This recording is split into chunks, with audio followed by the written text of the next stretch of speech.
নাটোরের বড়াইগ্রাম থেকে 5 নারী ছিনতাইকারীকে আটক করে পুলিশের সোপর্দ করেছে স্থানীয় জনগণ।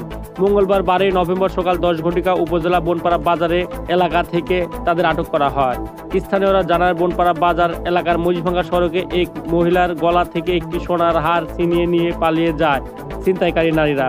পরে মহিলার চিৎকারে স্থানীয় ও আনসার সদস্য এগিয়ে এসে তাদের আটক করে বনপাড়া পৌরসভায় নিয়ে আটকে রাখে।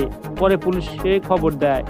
আটককৃতরা হলেন ময়মনসিংহ জেলার বন্দিকান্দি থানার সোনাতলা ইটখোলা গ্রামের মৃত শরীফুলের মেয়ে নাদিরা, হবিগঞ্জ জেলার লাখাই থানার বামন গ্রামের আওয়াল হোসেনের স্ত্রী পারভিন গর্ভবতী, একই এলাকার মৃত জাহাঙ্গীর হোসেনের স্ত্রী কুলসুমা বেগম, একই এলাকার রমজান আলীর স্ত্রী মালা ও শাহ আলমের স্ত্রী মিনা। বড়াইগ্রাম থানার ভারপ্রাপ্ত কর্মকর্তা সিরাজুল ইসলাম জানান, বনপাড়া পৌরসভা থেকে 5 নারী ছিনতাইকারীকে আটক করা হয়েছে। তাদের মধ্যে একজন গর্ভবতী রয়েছে। নীতিমালা অনুসরণ করে তাদের বিরুদ্ধে ব্যবস্থা নেওয়া হবে বলে জানান এই কর্মকর্তা।